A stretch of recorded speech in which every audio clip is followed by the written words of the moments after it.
So I want to thank again our sponsors, Angels in Your Home and Hilton East, for bringing our sponsor series. I know everybody's so honored to be a part of the first Lilac Health and Wellness event, and we're going to keep it going and make it happen, because that's what we do in the Rock.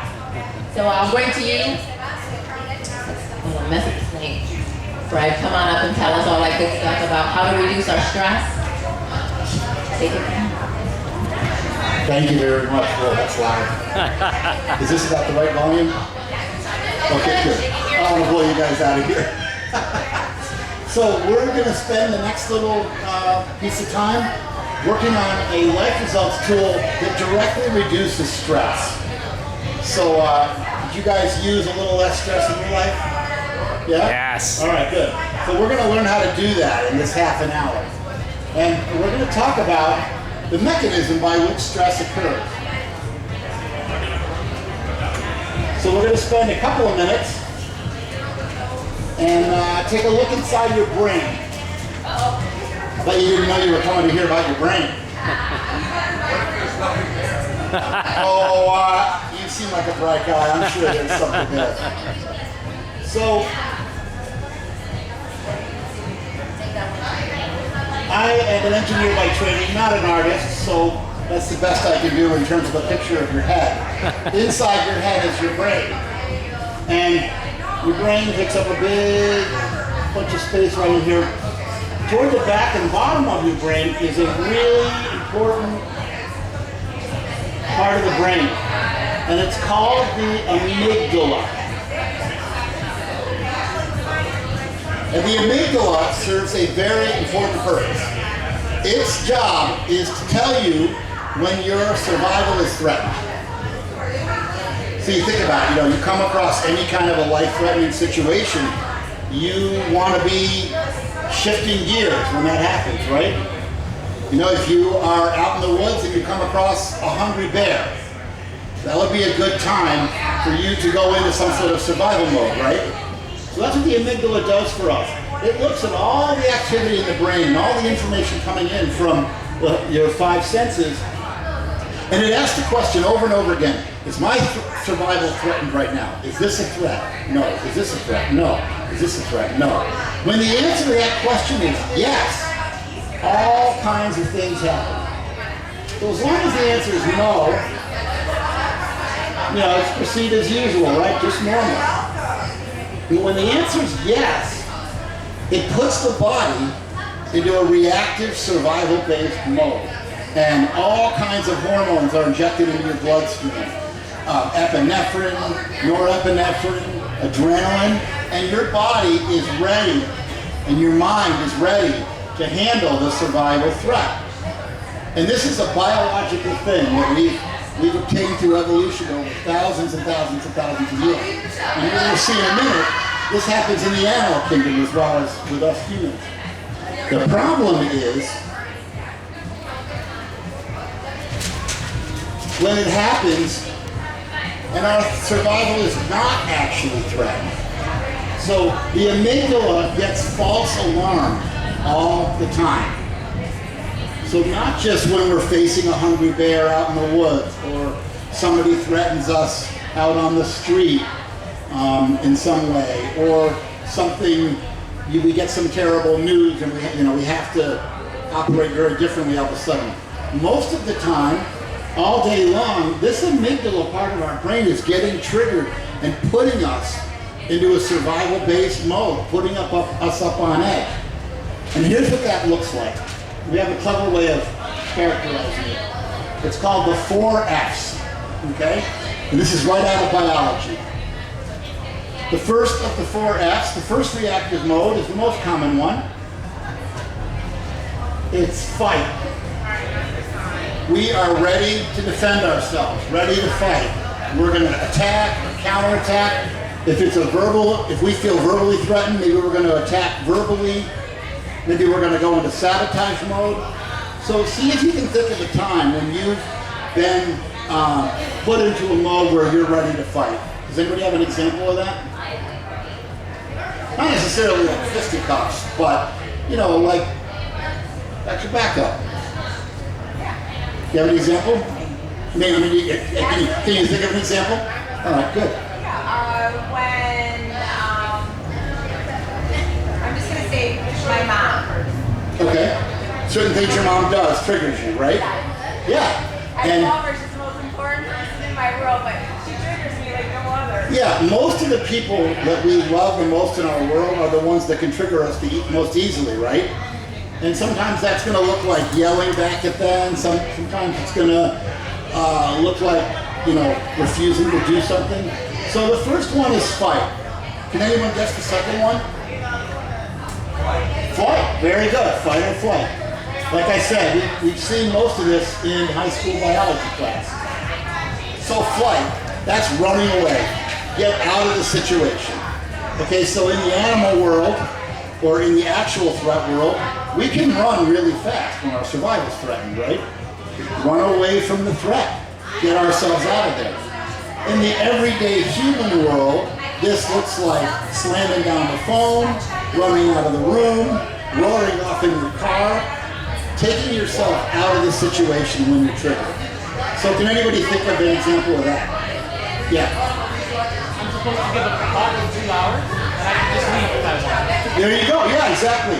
If you're nervous about something you have to do, you have this urge to leave, right? And this is why it's tied to stress. You're probably not going to actually leave, right? But you're having all the bodily sensations of, that adrenaline rush, and oh my God, maybe I should get out of here.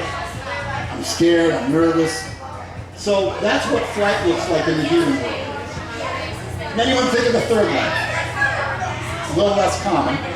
Freeze, very good. Freeze.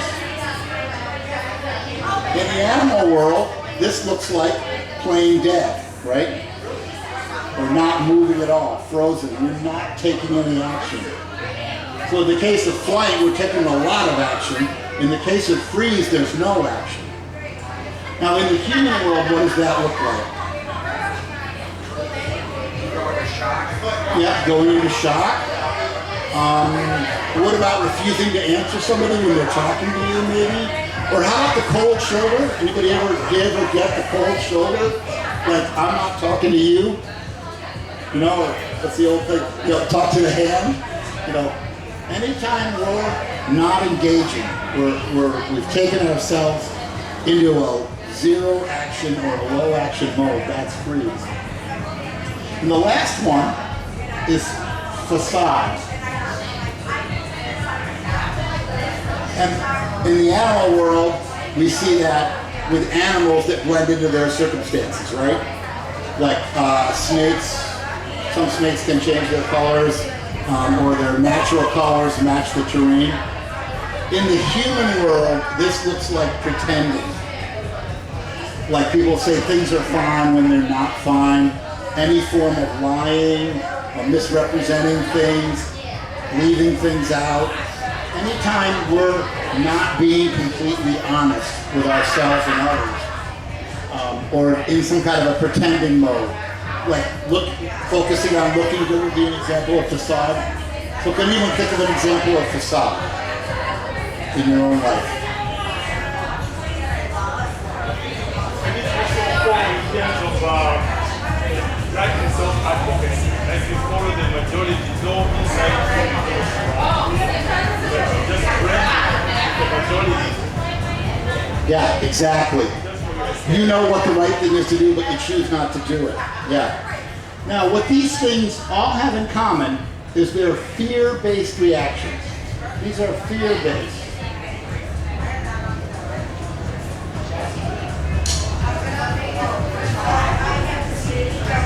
So we get put in one of these four modes when we experience fear. And as humans, we're experiencing fear all the time. And this is what causes us to feel stress. These are the four modes that underlie all of our stress. So what I want you to do now, most of us have a primary and a secondary. So I want you to think about, in your life, which of these four do you do most often? What's that? So your primary is fight? Okay. And then do you have a secondary? secondary for me will be Freeze? Yeah, the secondary. Oh, flight. Flee. So your primary is fight, your secondary is flight. Okay? Who else has a primary and a secondary they want to share? Yeah. Probably freeze first. Freeze first, okay. Freeze and facade, yep. So you're kind of a blend in, don't make waves kind of a guy when you get into a fear-based mode. Okay, good. Do you want to share your primary and secondary? I'm a little bit of all. Okay. So I really, Yeah, that's also I'm quite possible. part of, I've experienced all of those. So you're an equal opportunity person when you're in fear. It probably depends on the person and the situation, right? Yeah. Yep. You want to share your primary and secondary, sir? Facade and then freeze. Yep. So you're kind of in the same area as this gentleman back here. Yep. Okay, good. So what we want to do is take ourselves out of this hijack mode that we're in. You know, when the adrenaline is going, you know, our heart's pumping, we're breathing really fast, we're starting to sweat.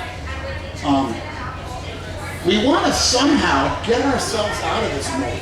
If you don't do anything, once you get triggered in this mode, if you don't do anything, you stay in this amygdala triggered mode for 4 hours. So imagine if you're getting triggered every couple of hours all day by something. You know, like on the drive into work, somebody cuts you off and that gets you all fired up, and then you get to work and you're 5 minutes late and your boss yells at you.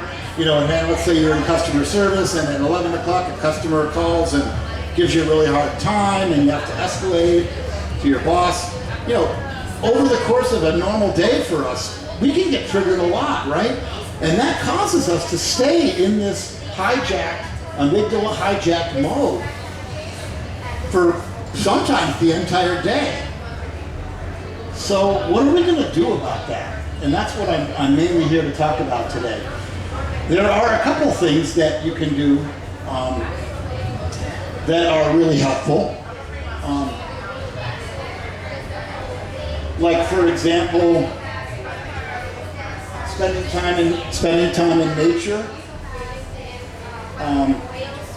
meditating or prayer, meditation and prayer will take you out of this state. Taking deep breaths and relaxing yourself. But these take a lot of time. So what I want to present today is a shortcut that doesn't require, you know, going for a walk in the woods for half an hour, or, you know, sometimes you're at work, you can't take a half-hour break to meditate, right? So when we discover ourselves in one of these 4 modes, and you all know how it feels, right? Raise your hand if you know how it feels when you're in this triggered mode. Yeah, okay, good. By the way, man, did you want to share your primary and secondary mode? Yeah. Like when you get triggered, which of these do you tend to do the most?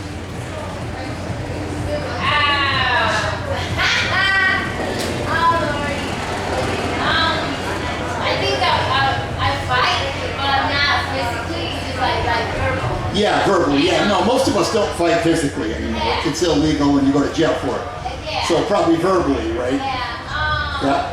Sometimes, depending how angry I am, I can freeze. Yep. Okay, so you're fight and then maybe freeze. Okay, good.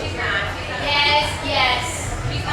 Okay, so what we want to do when we catch ourselves in one of these 4 stress-inducing modes is take ourselves out of the fear-based triggered mode and put ourselves back into a calm, normal state.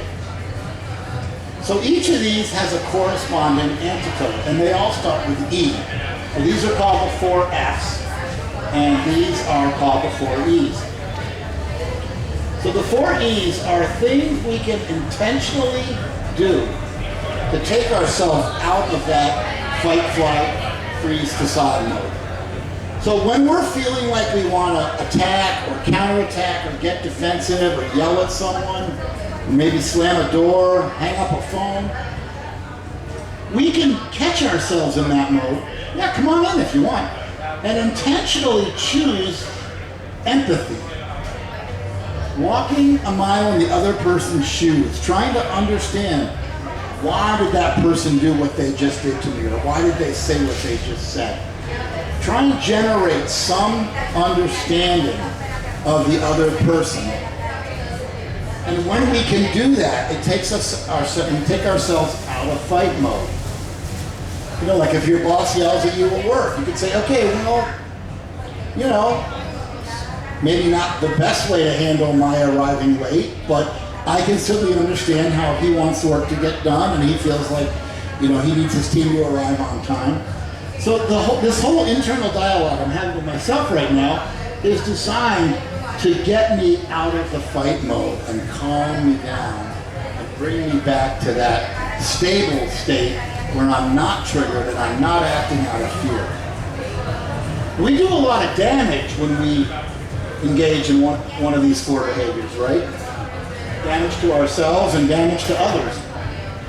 So by taking ourselves out of these modes, we actually prevent damage to ourselves and others. So if we find ourselves in a flight mode, wanting to get away, exit the situation, flee, the antidote for that, wow, I just had a brain freeze. Holy cow. Don't freeze. I'll move on to the next one and come back to that one. So if we find ourselves in a freeze mode where we're not doing things that we should be doing, we're not taking actions, we're frozen, we're like a deer in the headlights. The antidote for that is enthusiasm. And enthusiasm is a fancy word that starts with E that means bring energy to the situation. This is a low energy situation, right? Frozen. So we want to increase the energy level. The common way to say that is don't just stand there, do something, right? Get into action. So the antidote for being frozen is to generate enthusiasm and energy.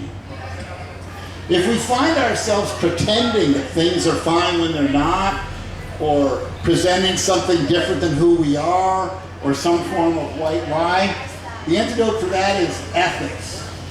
And ethics is a fancy word that starts with E that means be honest. Be honest with myself, be honest with others. This is how I pull myself out of facade. Tell my truth. It's like you were saying earlier, you know, like if you know the right thing to do is, but you decide not to do it out of fear, ethics would bring you back to doing the right thing. You know what the right thing to do is. And so this will cause you to generate the courage to raise your hand or speak out for what you know is right.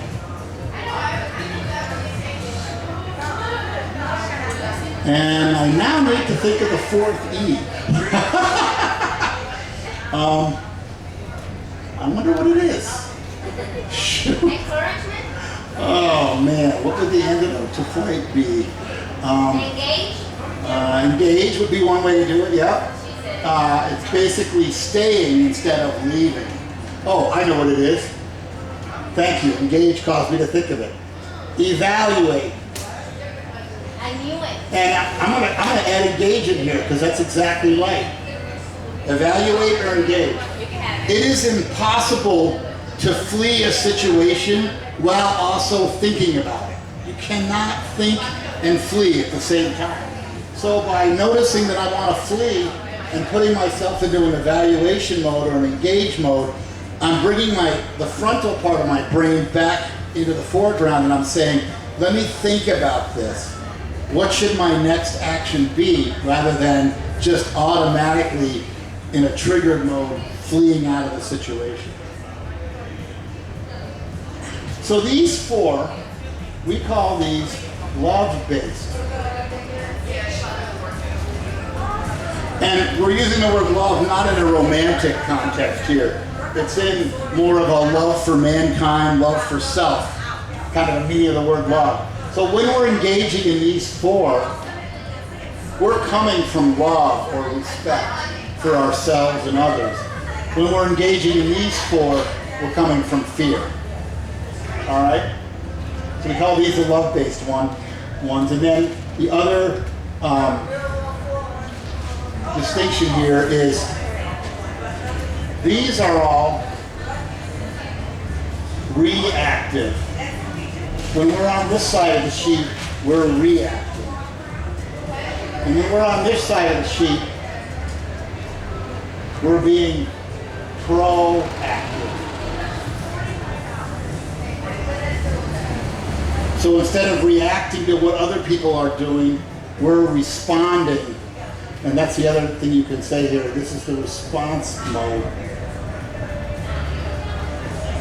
We're responding to what's happening around us with thoughtfulness and love and respect.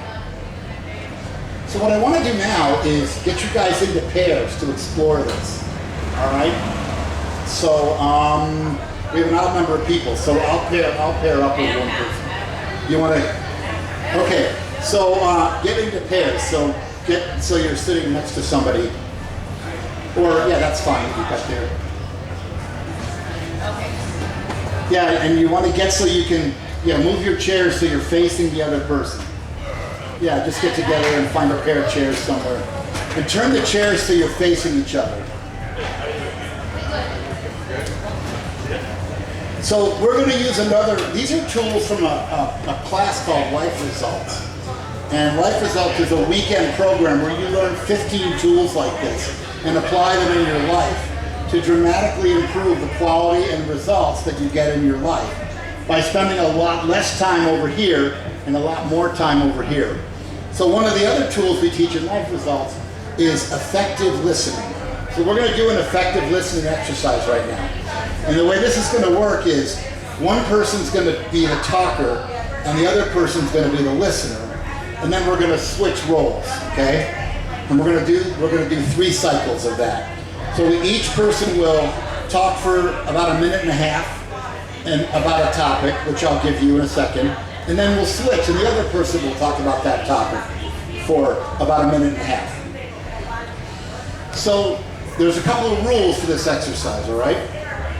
Rule number 1, if you're a listener, you're not allowed to talk. Not allowed to talk. You can only listen. You can nod your head, you can say, but no words are allowed to come out of your mouth because right now you're the listener. And you're giving the other person the gift of listening, letting them talk uninterrupted. Second thing is, you want to focus on what they're saying, not what you're going to say next. Like, you know that conversation we have in our mind that runs all the time? Like, if I'm listening to her while she's talking, I'll be going, wow, okay, I really like the shirt, the pants I don't know about, the hat's really awesome. I wonder what I'm going to say next. Oh yeah, what she just said reminds me of this thing that happened. Am I listening? No, I'm talking to myself. I'm not even hearing her, So what we want to do in this exercise is practice just listen to what the other person says. And you will get distracted, I promise you. So when you get distracted, just notice that and bring the attention back to the person that you're listening to. All right? So those are the basic rules of this thing. If you're the listener, you don't get to talk. And if you're the listener, we want you focusing on what the other person is saying and setting your own judgments and thoughts aside. If you're the talker, you must talk the full minute and a half or sit there quietly. If you've got nothing left to say, just sit there quietly. That's totally fine. All right? But try and go as deep as you can and fill the full minute and a half so you get the most out of it. All right. So you're going to pick partner number 1 and partner number 2, just randomly. So who wants to be partner 1? Raise your hand. So you're partner 1. Who over here is partner 1? You're partner 1. Okay, so you're partner 2 and you're partner 2, all right? So partner 1, you're going to go first. You're going to be the talker first. Partner 1 talks first. Partner 2 will start out as the listener. So partner 1, give your partner examples where you get triggered in your life. primary and secondary examples of when you get triggered in your life. And what does that do to yourself and the people around you? Okay? Ready? Begin.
Okay, and stop. All right, now we're going to switch. Partner 2 is going to talk and partner 1 is going to listen. And just a quick reminder, you're giving your partner examples of when you go into one of these fear-based, reactive, triggered modes and what effect that has on yourself and the people around you. Go ahead.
Okay, now we're going to switch back for the second question. Partner 1 is going to tell partner 2 how the corresponding E is going to work in those situations. So just a few minutes ago you shared about these situations in your life where you're in this stressful, fear-based, reactive mode. So now what I want you to do is talk about how those situations would be different when we're operating in this mode over here, where we're coming from empathy, evaluation, enthusiasm, and ethics. So that's what you want to talk about with your partner. Partner 1 is telling partner 2 the answer to that question. Begin.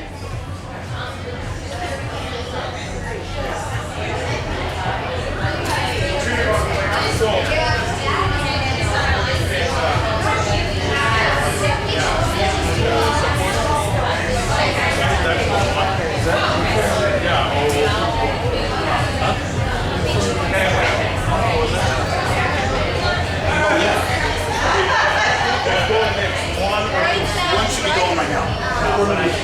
Yeah, 1 should be talking, 2 should be listening. If you did it backwards, it's okay. Just keep going.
And now we're going to switch. Partner 2, tell partner 1 what it's going to look like when you're operating over on this side of the page when you catch yourself coming from one of these 4. So what's going to be the improvement in your various stressful scenarios when you apply these 4? Begin.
Acknowledge your partner.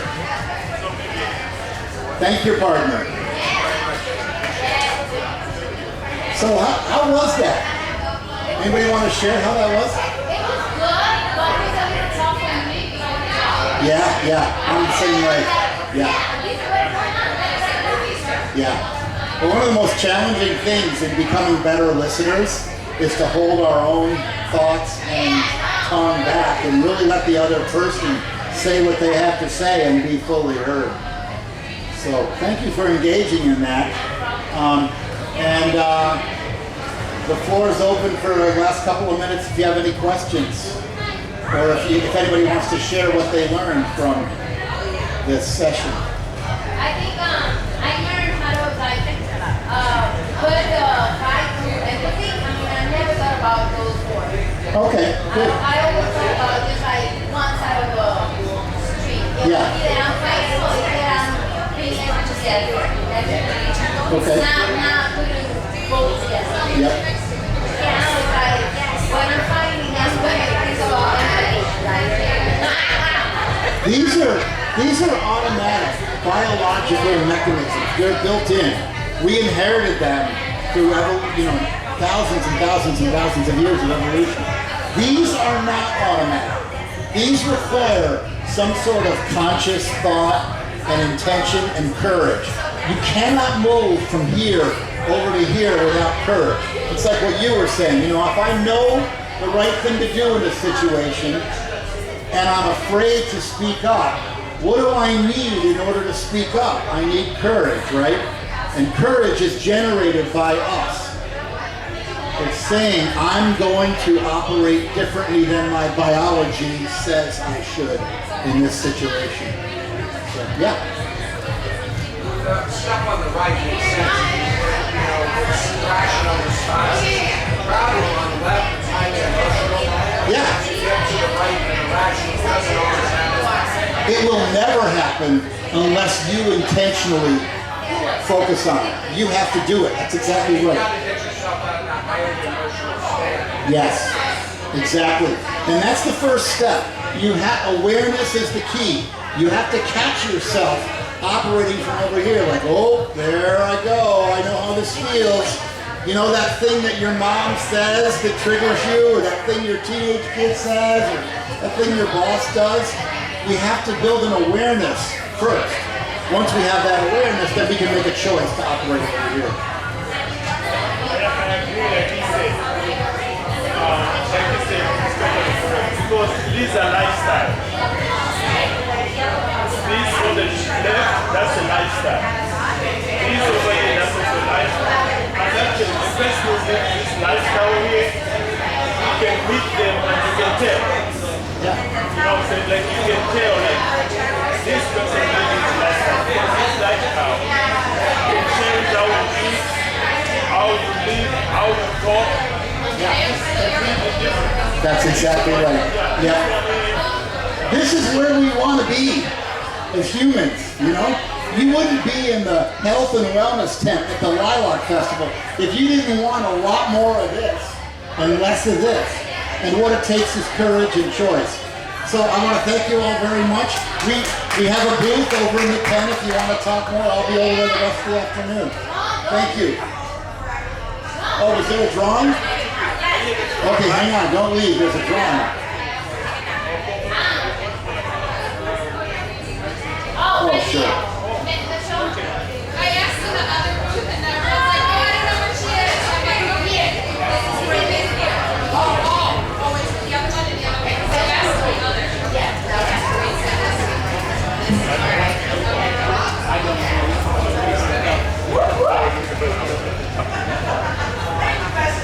You're good.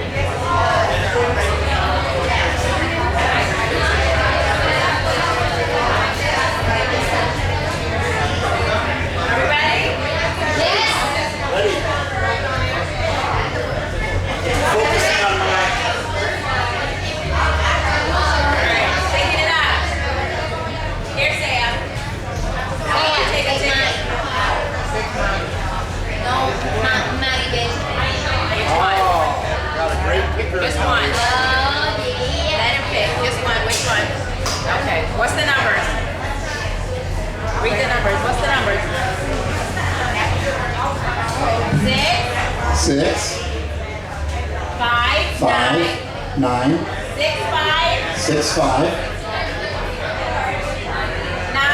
9, 9, 2. 2, 92, 592. You got 92. No, I have 91. I got 90. You got 92. I don't know. Maybe somebody left. I got 93. That's too funny. 97. No, 97.